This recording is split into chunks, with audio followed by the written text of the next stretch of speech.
Imagine um mundo mergulhado em silêncio, onde as ruas estão cobertas de corpos, os sinos das igrejas tocam sem parar, e o medo é tão intenso que até a esperança parece ter fugido. Esse mundo não é ficção. Em meados do século XIV, a Europa viveu um dos capítulos mais sombrios de sua história, a Peste Negra. Entre 1347 e 1351, essa doença devastadora varreu continentes, ceifou milhões de vidas e mudou para sempre o curso da civilização. No início da década de 1340, a Europa medieval era um lugar de contrastes. Cidades florescentes como Florença, Veneza e Paris estavam cheias de comércio, cultura e fé, mas também marcadas por desigualdade, guerras e precariedade sanitária. Os ratos infestavam os centros urbanos, e pulgas eram comuns nos animais domésticos. Ninguém imaginava que nesses pequenos detalhes se escondia o germe de uma catástrofe. A origem da peste negra remonta à Ásia Central. Pesquisas modernas apontam para a região ao redor das montanhas Tian Shan, onde a bactéria Yersinia pestis circulava entre populações de roedores selvagens. Em 1346, a cidade de Cafa, um posto comercial genovês na Crimeia, foi sitiada pelos mongóis. Crônicas da época relatam que, quando a peste atingiu o exército mongol, eles teriam catapultado cadáveres infectados para dentro da cidade sitiada. Um dos primeiros relatos de guerra biológica. Comerciantes fugiram de Cafa, levando o bacilo para os navios que cruzariam o Mediterrâneo. Em outubro de 1347, navios genoveses atracaram no porto de Messina, na Sicília. A bordo, marinheiros já apresentavam sintomas terríveis: febres altas, vômitos, manchas escuras na pele e bubões dolorosos, grandes inchaços nos gânglios linfáticos. As autoridades tentaram expulsar as embarcações, mas era tarde demais. Em questão de semanas, a doença percorreu a Península Itálica e, em poucos meses, estava em Marsella, Barcelona e Veneza. A Europa medieval não tinha conhecimento de bactérias nem métodos de higiene eficazes. O medo espalhou-se tão rápido quanto a doença. Em 1348, Paris, Londres e Colônia registravam mortes em massa.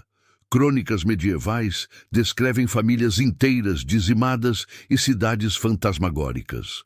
Estima-se que entre 1/3 e metade da população europeia tenha morrido, algo entre 75 e 100 milhões de pessoas em escala mundial. Os sintomas da peste negra eram brutais. A forma bubônica causava inchaços negros e dolorosos, febres altas e calafrios.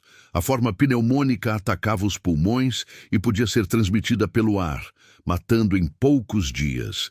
E havia ainda a forma septicêmica, que levava à morte em menos de 24 horas. Sem tratamento, sem vacinas e sem compreensão científica, as pessoas recorriam a explicações religiosas ou supersticiosas. Alguns acreditavam que era a ira de Deus. Outros culpavam minorias, como judeus, acusando-os de envenenar poços. Pogroms e perseguições se espalharam pela Europa, especialmente na Alemanha e na Suíça. Em muitas cidades, grupos de flagelantes, homens que se chicoteavam publicamente para expiar pecados, percorreram as ruas acreditando que o sofrimento físico poderia aplacar a cólera divina. Reis e papas decretaram dias de jejum e oração. Mas nada parecia deter o avanço da peste. A pandemia alterou profundamente a sociedade. Com a morte em massa de trabalhadores, os sistemas feudais começaram a ruir. Os camponeses sobreviventes passaram a exigir melhores condições e salários mais altos, pois a mão de obra tornou-se escassa. Esse desequilíbrio econômico desencadeou revoltas e abriu espaço para mudanças estruturais na Europa. A Igreja Católica, até então uma força absoluta, viu sua autoridade abalada. Como explicar uma tragédia tão vasta? Muitos começaram a questionar dogmas e buscar novos caminhos espirituais, o que pavimentaria, séculos depois, movimentos como a Reforma Protestante. Culturalmente, a peste negra deixou marcas profundas. Pinturas, esculturas e textos literários da época revelam um fascínio macabro com a morte. O tema da dança macabra, representando esqueletos conduzindo vivos para o túmulo, tornou-se popular, lembrando que a morte não poupava ninguém, ricos ou pobres, reis ou camponeses. A pandemia não poupou fronteiras. O norte da África e o Oriente Médio também sofreram perdas imensas. Em Damasco e Cairo, cronistas muçulmanos descreveram cemitérios abarrotados e cidades silenciosas. Na Ásia, o impacto foi igualmente devastador, embora os registros sejam fragmentados. Por volta de 1351, a primeira grande onda da peste negra começou a diminuir. Mas surtos menores continuaram a assolar a Europa durante séculos. A última grande epidemia ocorreu em Marsella, em 1720. Ainda assim, o episódio de 1347 a 1351 foi o que mais transformou o mundo medieval. Além das perdas humanas, a peste acelerou mudanças econômicas e sociais. O colapso de antigas estruturas feudais contribuiu para o surgimento de uma classe mercantil mais forte e, eventualmente, para o Renascimento. As universidades e médicos começaram lentamente a questionar velhas crenças e buscar conhecimento baseado na observação, ajudando a pavimentar o caminho para a ciência moderna. Hoje, a peste negra é lembrada não apenas como uma catástrofe sanitária, mas como um ponto de virada histórico. Ela demonstrou a vulnerabilidade das sociedades humanas diante das doenças e antecipou o poder que pandemias teriam no destino das civilizações.